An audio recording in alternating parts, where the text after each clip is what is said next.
नमस्कार। आज हम पढ़ेंगे हम पंछी उन्मुक्त गगन की कविता, जिसको लिखा है शिव मंगल सिंह सुमन ने।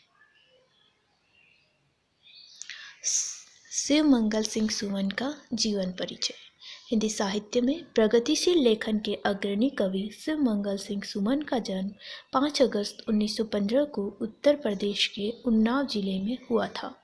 डॉक्टर सुमन का कर्म क्षेत्र अधिकांशतः शिक्षा जगत से संबंध रहा। वे ग्वालियर के विक्टोरिया कॉलेज में हिंदी के व्याख्याता, माधव महाविद्यालय उज्जैन के प्राचार्य और फिर कुलपति रहे। अध्यापन के अतिरिक्त विभिन्न महत्वपूर्ण संस्थाओं और प्रतिष्ठानों से जुड़कर उन्होंने हिंदी साहित्य में श्रीवृद्धि की। सुमन जी प्रिय अध्यापक, कुशल प्रशासक, प्रखर चिंतक और विचारक भी थे। वे साहित्य को बोझ नहीं बनाते, अपनी सहजता से गंभीरता को छिपाए रखते। वह साहित्य प्रेमियों में ही नहीं अपितु सामान्य लोगों में भी बहुत लोकप्रिय थे। शहर में किसी अज्ञात अजनबी व्यक्ति के लिए रिक्शे वाले को ये बताना काफ़ी था कि उसे सुमन जी के घर जाना है। रिक्शा वाला बिना किसी पूछताछ लिए आगंतुक को उनके घर तक छोड़ा था। एक बार सुमन जी कानपुर के एक महाविद्यालय में किसी कार्यक्रम में आए। कार्यक्रम की समाप्ति पर कुछ पत्रकारों ने उन्हें घेर लिया। आयोजकों में से किसी ने कहा, सुमन जी थके हैं। इस पर सुमन जी तपाक से बोले, नहीं, मैं थका नहीं हूँ।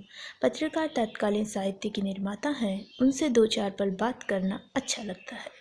डॉक्टर शिव मंगल सिंह सुमन के जीवन का सबसे महत्वपूर्ण क्षण वह था जब उनकी आंखों पर पट्टी बांधकर उन्हें एक अज्ञात स्थान पर ले जाया गया। जब आँख की पट्टी खोली गई तो वह हतप्रभ थे। उनके समक्ष स्वतंत्रता संग्राम के महायोद्धा चंद्रशेखर आज़ाद खड़े थे। आज़ाद ने उनसे प्रश्न किया था, क्या ये रिवॉल्वर दिल्ली ले जा सकते हो? सुमन जी ने बेहिचक प्रस्ताव स्वीकार कर लिया। आज़ादी के दीवानों के लिए काम करने के आरोप में उनके विरुद्ध वारंट जारी हुआ। सरल स्वभाव के सुमन जी सदैव अपने प्रशंसकों से कहा करते थे, मैं विद्वान नहीं बन पाया, विद्वता की देहरी भर छू पाया हूँ। प्राध्यापक होने के साथ प्रशासनिक कार्यों के दबाव में ने मुझे विद्वान बनने से रोक दिया। प्रगतिवादी कविता का स्तंभ डॉक्टर शिव मंगल सिंह सुमन लोकप्रियता के शिखर पर पहुंचने के बाद 27 नवंबर 2002 को चिर निद्रा में लीन हो गए।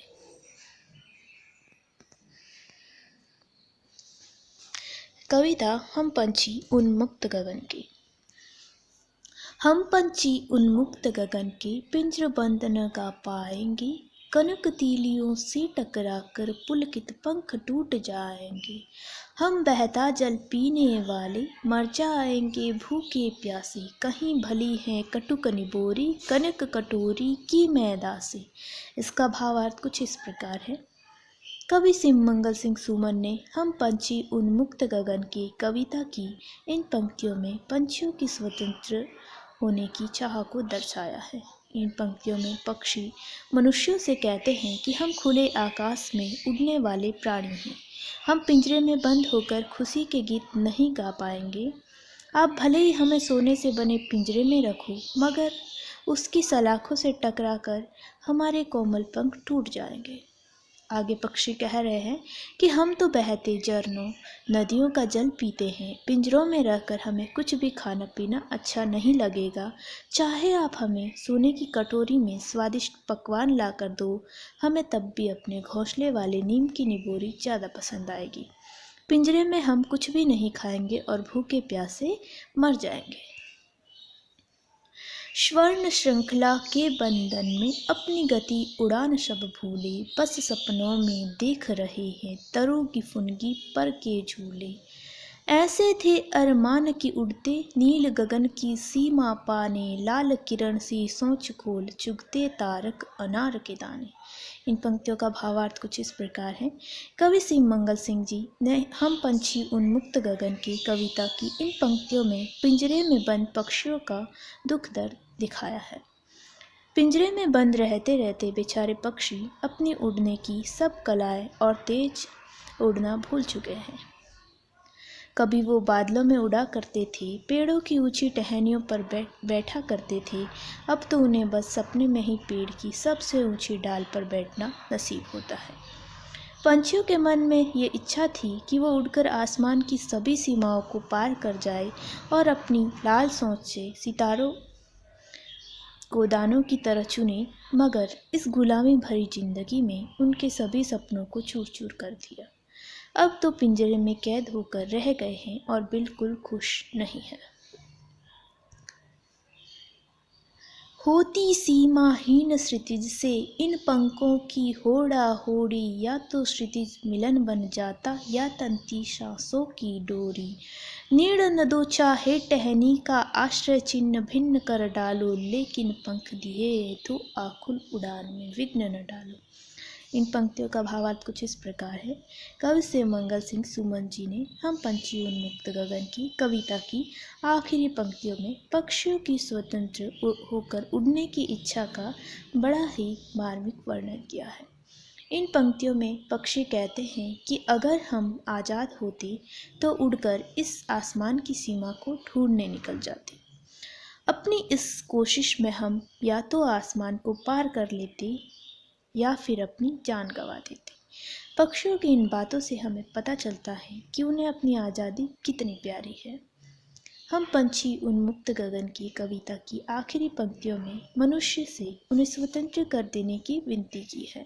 वो मनुष्य से कहते हैं कि आप हमसे हमारा घोंसला छीन लो, हमें आश्रय देने वाली टहनियाँ छीन लो, हमारे घर नष्ट कर दो, लेकिन जब भगवान ने हमें पंख दिए हैं तो हमसे उड़ने का अधिकार न छीनो। कृपया हमें इस अंतहीन आकाश में उड़ने के लिए स्वतंत्र छोड़ दो। कुछ प्रश्न दिए हुए हैं। हर तरह की सुख सुविधाएं पाकर भी पक्षी पिंजरे में बंद क्यों नहीं रहना चाहते? पक्षी सभी तरह की सुख सुविधाएं पाकर भी पिंजरे में बंद नहीं रहना चाहते हैं, क्योंकि उन्हें अपनी स्वतंत्रता इन सभी सुख सुविधाओं से कहीं ज़्यादा प्यारी है। उन्हें स्वतंत्र आकाश में उड़ना, नदियों झरनों का शीतल जल पीना, कड़वी निबोरियाँ खाना ज़्यादा पसंद है।